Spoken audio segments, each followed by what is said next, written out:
La plupart des gens ont l'impression qu'on comprend la parole de façon naturelle. Il dit ceci dans le livre de Josué, le chapitre 1. Il dit que ce livre de la loi, verset 8, ne s'éloigne point de ta bouche. Médite-le le jour et nuit. La méditation, c'est le fait de réfléchir sur les choses. Il dit ceci dans la parole, celui qui réfléchit sur les choses trouve le bonheur. Donc le bonheur est attaché à la réflexion. Et la réflexion, c'est la méditation. Pour qu'une méditation soit valable, il faut qu'elle t'apprenne quelque chose que tu ne savais pas. Il dit, tu ne voleras pas. Tu ouvres ta Bible, tu ne voleras pas. Donc, je ne volerai pas. La Bible dit de ne pas voler. Je ne volerai pas. Il est écrit, tu ne voleras pas. Amen. Aujourd'hui, tu as médité quoi? J'ai médité, je ne volerai pas. Frère, avant de méditer là, tu savais qu'on ne vole pas. Donc ça, c'est pas une méditation. Une méditation, c'est pousser plus loin ta réflexion. C'est arriver à quelque chose qui ne faisait pas partie des choses que tu savais avant de lire ce verset. La Bible répond à tes questions. Si tu ne poses pas de questions à la Bible n'a pas de réponse à te donner. Ouvrir la Bible et puis lire comme ça, ce n'est pas ça. La méditation, c'est définir les thèmes. C'est prendre chaque mot, de prendre un dictionnaire et essayer de voir le thème. La méditation, c'est voir tous les thèmes qui se rapportent à ce que je viens de lire. Ça, c'est la méditation. C'est poser des questions à la Bible. Quand quelqu'un commence à poser des questions à la Bible, il sort de la dimension de l'information. Il rentre dans la dimension de la compréhension. La Bible dit qu'il ne comprenne, qu'il ne se convertisse et que je ne le guérisse. Un homme qui commence à comprendre est sur le chemin d'une guérison. Maintenant, les chrétiens ne méditent plus. Ils ouvrent la Bible, ils lisent un verset, ils ont sommeil, ils sont vont. On ne médite pas avec la Bible, on médite avec la Bible, plus un dictionnaire, plus un cahier de notes, plus un lexique biblique. Mes amis, soyez honnêtes. Quand quelqu'un veut apprendre de quelque chose, il vient avec les outils. Vous êtes des chrétiens, vous avez des portables de centaines de mille. C'est le temps de prendre vos grands portables de centaines de mille, là, de les vendre et de prendre tout cet argent-là pour vous acheter du matériel spirituel. Pas pour les pasteurs, c'est pour tous ceux qui cherchent Dieu.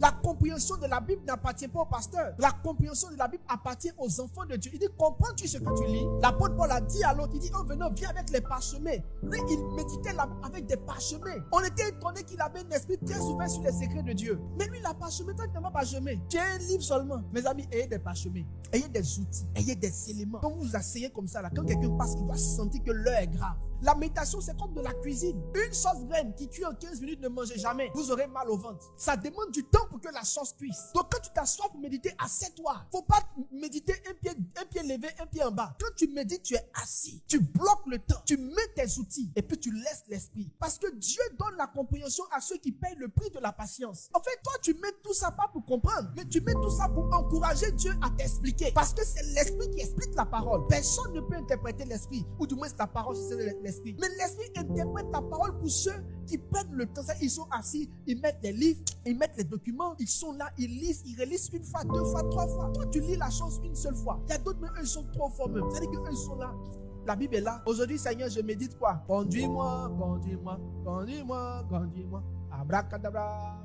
Boum. 2 Rois 4. Que peut-on faire pour toi? Faut-il parler pour toi au roi ou au chef de l'armée? Amen. Waouh, Seigneur. Aujourd'hui, tu veux faire quelque chose pour moi? Parler au roi ou au chef de l'armée. Seigneur, bénis ma journée car les rois et les chefs de l'armée, tu parleras au nom de Jésus. Amen. Mes amis, ça c'est quoi ça? Vous n'êtes plus des bébés dans la foi. Attaquez des thèmes qui sont utiles pour vos vies. Tu es là, tu es célibataire, c'est en train de te tuer. Ouvre la Bible. Il y a des secrets dans la Bible pour t'expliquer comment on sort du célibat. Tu es dans la galère. Ouvre la Bible. C'est le livre de la création. C'est le protocole de la terre. Ouvre la Bible. Lis la Bible. Toi, tu es là, tu ouvres la Bible pour néné, boum, boum, boum, boum. De toute façon, tu fais pour néné dans ta méditation. C'est comme ça que ta vie aussi est pour néné. Tu vois pour néné?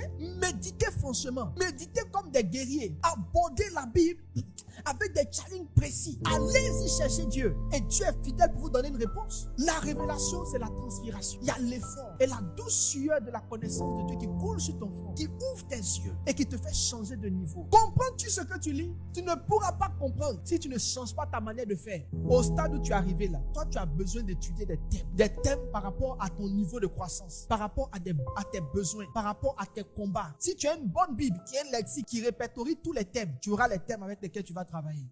Mais si tu as une petite Bible de 2000 francs où on ne peut même pas voir les écritures, tu seras découragé pour lire. Prends ton argent et commence à t'acheter du matériel pour étoffer, améliorer tes temps de méditation. Et ton cœur sera dans la joie lorsque tu vas comprendre certaines choses. Et tu vas commencer à danser, à tressaillir de joie parce que tu viens de recevoir la révélation. La révélation. Jésus a dit à Pierre, ce n'est ni la chair ni le sang qui t'ont révélé ces choses, mais c'est mon Père qui est dans le ciel. Il y a des niveaux quand tu lis la Bible, tu sais que toi-même, ce n'est pas toi qui viens de comprendre. C'est Dieu qui vient de t'expliquer. Parce qu'avant que tu ne viennes ça là, tu ne savais pas ça. Tu sens ça clairement dans ton esprit que ce n'est ni la chair ni le sang, c'est celui qui est dans le ciel.